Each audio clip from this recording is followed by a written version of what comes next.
저희가 통상임금 많이 사용하는 용어이고 대략적인 개념은 알겠는데 이 정확한 뜻이 무엇인지 좀 짚어주실까요? 사용자가 근로자에게 그 소정의 근로에 대한 대가로서 정기적이고 그리고 또 일률적으로 이렇게 지급하는 그런 임금을 이제 보통 우리가 이제 통상임금이라고 합니다. 근데 이번에 이제 지난 12월 19일이죠. 이제 대법원 판결이 이제 새롭게 나왔는데 여기에서 이제 통상임금을 다시 한번 좀 강조를 좀 약간 이제 그 개념을 재정립하면서 강조를 해준 부분이 실제 그 근로자의 근무 일수나 얼마를 수령했는지 그런 거와 관계없이 소정 근로의 가치를 반영한 기준임금이라고 이렇게 명시를 하고 있거든요. 네. 그래서 이거를 좀 이제 어떻게 보면은 가장 그 근로자에게 매겨지는 그 근로의 가치에 대해서 매겨지는 어떤 그 기준점이 되는 그런 임금이다 이렇게 이제 볼 수가 있겠고요. 그리고 이제 통상임금이 보통 중요하게 이제 되는 것은 이 통상임금을 토대로 해서 보통 이제 그 연장 근로 또 야간, 휴일 근로, 그리고 각종 뭐 연차 수당, 휴가 수당이라든지 그리고 퇴직금에 이르기까지 이런 계산을 하는데 그 토대가 되기 때문인데요.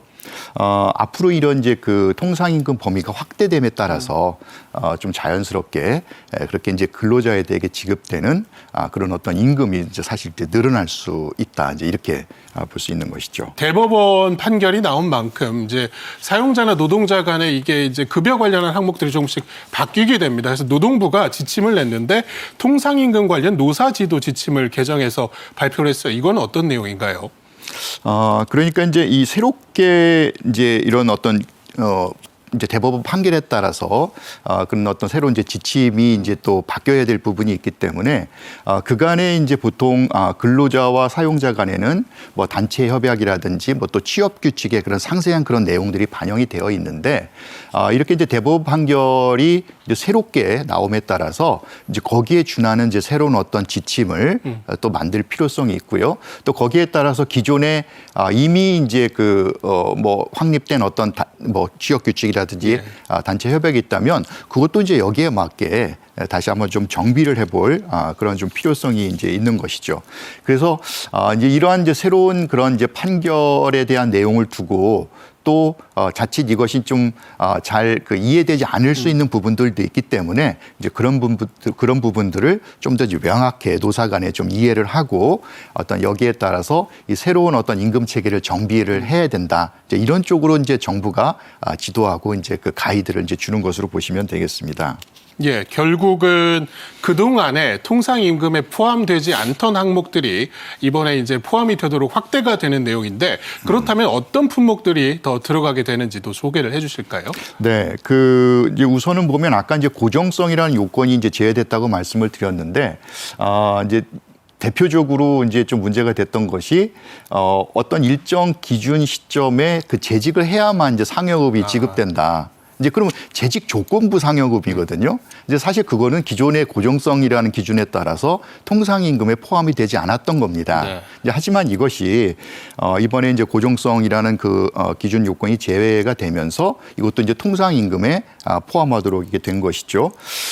지금 그러면 이제 그 약간 이제 유형별로 한번 이제 그 좀 그걸 살펴보게 되면 지금 예를 들어 성과급 같은 경우를 보면요, 이제 그 가족 수당이나 성과급 같은 걸 보면 가족 수당도 예를 들어서 이제 그 가족의 수에 따라서 차등적으로 이제 그 수당을 지급할 수가 있고요. 또는 이제 그런 뭐 가족 수와 관계없이 이렇게 일률적으로 지급하는 부분이 있을 수 있는데 가족 수에 따라서 차등이 되는 부분까지는 당연히 뭐 통상임금으로 볼 수는 없겠지만 그런 가족 수와 관계없이 기본적으로 지급되는 그런 가족 수당이면 이것도 통상임금의 범위에 해당이 되고요. 그리고 보통 이제 종전에 이제 근무 실적이나 어떤 그런 성과를 측정해서 이제 그 주던 이제 그런 금액이 있었는데 여기에 대해서는 물론 그런 성과라는 측정되는 것은 또 사후적으로 결정될 수 있는 이제 그런 부분이고 미리 확정될 수 없는 부분이기 때문에 이것은 뭐 종전과 마찬가지로 통상임금에는 포함이 되지는 않지만 그런 어떤 최소 한도로 누구에게나 지급하기로 한 그런 성과급이 있다면 이것은 또 새롭게 지금 이제 그 포함이 될 수 있는 거고요. 상여금도 아까 말씀드린 그 기준에 따라서 보면 어떤 재직 시점이 충족이 돼야 된다라고 했으면 그 시점에 재직을 안 하면 이제 못 받는 것이죠, 물론. 그러나 그 못 받는 것이 사실 이제 그 상여금도 못 받으면서 통상임금에도 이제 들어있지 않았는데 이것도 이제 그러한 상여금도 이제 통상적인 임금에 통상임금에 이제 포함이 되게 되고요. 다만 이제 보통 연말에 이제 기업에서 어떤 상당히 또 큰 실적이 발생했다던가 이렇게 해서 경력금이나 어떤 그런 성과 배분을 하는 또 그러한 이제 금액을 또 줄 수가 있는데 이런 것들은 또 확정적이지 않고 여전히 이제 이것은 또 통상임금의 범위에 포함하지 않는 것으로 그렇게 지금 이제 정리가 되고 있습니다. 예, 이렇게 바뀐 기준에 따라서 이제 그동안은 포함이 되지 않았던 하지만 이제 매년 이제 지급이 되고 있는 휴가비라든가 또 명절 상여금 등이 이제는 통상 임금에 포함이 되게 됐다고요. 그렇죠. 지금 이런 이제 상여금 아까도 상여금 말씀을 드렸는데 이제 정기적이고 일률적인 것을 충족하면 되거든요.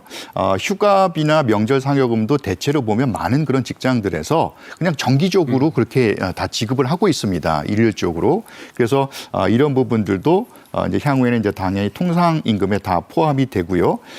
그리고 또 하계 휴가비라든지 체력 단련비 이렇게 항상 정기적으로 주기적으로 정기적으로 그리고 일률적으로 지급하는 것들은 이제 다 통상 임금에 포함이 되도록 그렇게 지금 바뀌었습니다.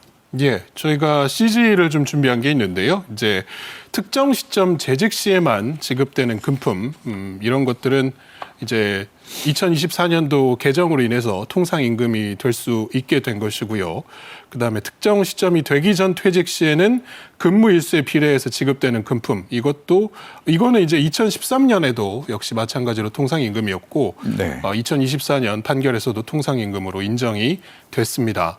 자, 앞서도 좀 말씀을 해주셨는데 반면에 이제 기업이 연말에 많은 성과를 내서 일시적으로 이제 지불이 되는 인센티브라든가 결국은 이 정기성이 관건이 될 것 같습니다. 하지만 일시적인 것들은 결국은 통상 임금에서 제외가 되는 것이군요. 네, 그렇죠.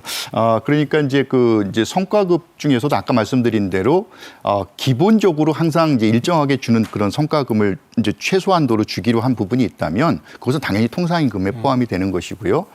그리고 또 어떤 추가적인 어떤 그런 좋은 그런 실적이라든지 이런 거에 따라 사후적으로 결정되는 거에 따라서 또 개인적으로 차등이 주어지는 이런 것들에 대해서는 여전히 좀 통상임금의 범위에 포함되지 않는 것으로 이렇게 보는 것입니다. 예, 결국은 직장인들의 경우에는 이 바뀐 기준으로 인해서 내 월급이 얼마나 오를까, 내 급여가 얼마나 오를까가 관심사 같습니다. 좀 예를 들어서 설명해 주실 수 있을까요? 네, 그럼 예를 들어서 한번 이제 설명을 드리면요, 이제 가장 이제 크게 좀 이슈가 됐고 좀 큰 비중을 차지하는 것이 이제 재직 조건부 상여금을 예를 들 수가 있겠는데요. 예를 들어서 이제 근로자가 매달 기본급으로 한 200만 원을 받고요.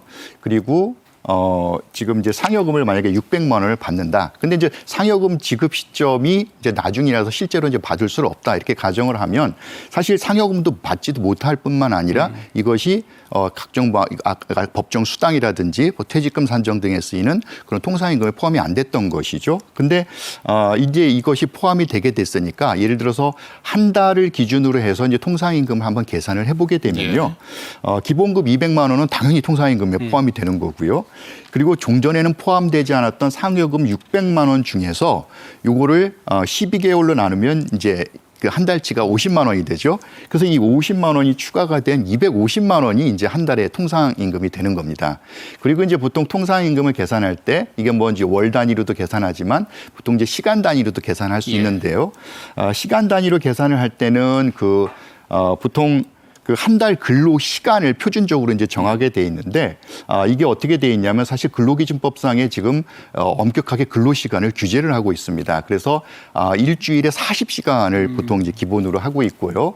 그리고 사실 일을 안 해도 이 8시간의 주휴 수당을 또 주게 되어 있습니다. 그래서 이제 보통 48시간을 이제 그 시간으로 이제 한다면 48시간, 그러니까 일주에 48시간이죠. 그러면 1년은 365일이고 일주가 7일이기 때문에 그러니까 7분의 365. 그러면 이게 한 52점 얼마가 나옵니다. 네. 보통 우리가 1년 52주라고 알고 있는 것처럼요. 그리고 이제 거기에다가 그게 이제 연간으로 환산된 거니까 다시 12로 나누게 되면 그게 한 달 근로 시간이 대체로 한 표준적으로 208시간, 209시간 정도 그렇게 나옵니다. 그러면 아까 그 50만 원을 208.한 6시간 이렇게 나누게 되면 그게 지금 이제 시급으로 따지면 2,397원 정도가 나오게 되죠. 그래서 다시 말씀드리면 한 달 기준으로 봤을 때 기존에는 통상임금에 포함되지 않았던 그 상여금을 반영을 해서 50만 원이 추가가 되고 이걸 시급으로 보면 통상 시급이 2,397원 정도 증액되는 그런 효과가 있다. 이렇게 말씀드릴 수가 있겠습니다. 예, 사용자 그러니까 기업들 입장에서는 지급할 금액이 늘어나는 것이기 때문에 사실 부담으로도 좀 작용이 될 것 같습니다. 그렇죠. 사실 이제 이번 그 판결에 따라서 당연히 뭐 근로자 측은 긍정적으로 받아들이는 입장이겠고요. 반면에 이제 사용자 측에서는 추가적인 인건비의 부담이 상당히 이제 클 것입니다. 그리고 특히 제조업이나 어떤 특정 그런 그 산업에 있어서 종전에는 통상임금에 포함되지 않았던 그 상여금 비중이 높은 그런 분야들이 산업 분야들이 있을 수 있거든요. 사실 이제 이런 산업 분야의 기업들은 상당히 큰 어떤 그런 인건비 부담을 이제 걱정을 해야 될 것이고요. 그리고 이제 아까 말씀드린 것처럼 연장, 휴일 또 연차 수당 이런 등등의 그 어떤 기본 토대가 계산하는데 그 토대가 되기 때문에 추가적인 이제 그런 그 법정 수당이라든지 퇴직금이 더 이제 올라갈 수 있는 부분 그런 부분이 이제 당연히 있고요. 그래서 이거를 이제 보통 추산을 해보니까 이 통상임금 이번에 이 바뀐 판결로 인해서 한 6조 7천억 원으로 이렇게 추산이 되고는 있습니다만은 또 경영계에서는 한 7조 원 가량 그 추가 부담이 있을 것이다. 또 이렇게 내다보고 있기도 합니다. 그래서 아무튼 이제 이런 부분이 노사 간에 정말 또 이제 그 소통과 이제 원활한 그런 어떤 그 협의를 통해서 새로운 어떤 그 취업 규칙에 반영되고 이 새로운 어떤 임금 체계를 이제 바꾸어 나가는 그런 과정을 밟아야 될 텐데요.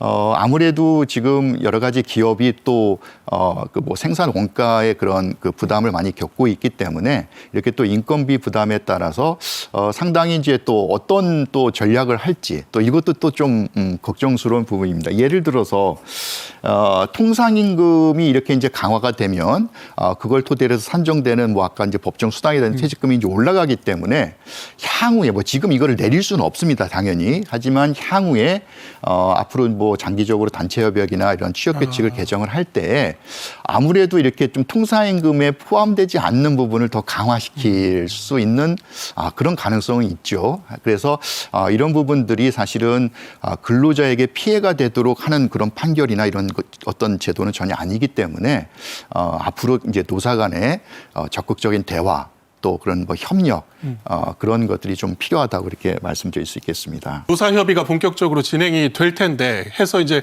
고용노동부도 지침을 아까 일선에 배포를 하기도 했습니다. 이거 외에도 또 다른 지원들이 이루어집니까? 예, 이제 그 고용노동부가 이제 그 새로운 그런 지침을 좀 그 자세하게 상수를 해서 그거를 좀 이제 이제 기업들 이렇게 다 공표를 해서 그렇게 안내를 했고요. 하지만 이제 그걸 보더라도 사실은 이제 세세한 부분에 대해서 왜냐하면 취업 규칙이나 그런 어떤 임금 체계에 관한 그런 노사 합의된 그런 내용들이 또 세부적인 것들이 많이 있을 수 있거든요. 그래서 그런 세세한 것들에 대해서 어떻게 되는지를 좀 더 이제 그 심도 있게 또 안내를 할 수 있고 또 그리고 오히려 그것이 각 그 직장에서 노사 간에 어떤 간담회를 한다든지 또 설명회를 한다든지 이런 등등의 그 어떤 행사들을 통해서 그거에 대한 어떤 이해의 폭을 좀 더 확산해 나가는 것이 좀 필요할 것이고요. 그래서 그런 부분에 대한 어떤 지도, 안내 이런 것들을 좀 정부에서 적극적으로 할 예정이고 그리고 여기에 또 필요한 여러 가지 또 이제 컨설팅도 있을 것 같습니다. 왜냐하면 아까 말씀드린 대로 새로운 어떤 취업 규칙에 대한 개정이라든지 그리고 이것을 사실 사용자와 근로자 모두에게 또 좋은 방향으로 어떻게 이것을 적용해 나갈 것에 대한 고민이 필요한 부분이기 때문에 그런 것들을 각 어떤 기업들의 어떤 상황에 맞춰서 좀 더 이 제도를 잘 반영할 수 있는 그 틀을 또 세부적으로 만들어야 되기 때문에 그런 거에 대한 어떤 컨설팅 지원 이런 부분들이 좀 있을 것 같고요. 그러면서도 이제 이 미래지향적인 방향으로 이렇게 나가면서도 아까 제가 잠시 말씀을 드렸듯이 기업이 혹시 이것을 또 장기적으로 통상임금이 좀 더 이걸 줄여나가려는 어떤 그런 것이 좀 또 나타날 수 있는 우려가 있기 때문에 또 이제 그렇지 않도록 적극적인 또 지도를 해나갈 방침인 것으로 알고 있습니다.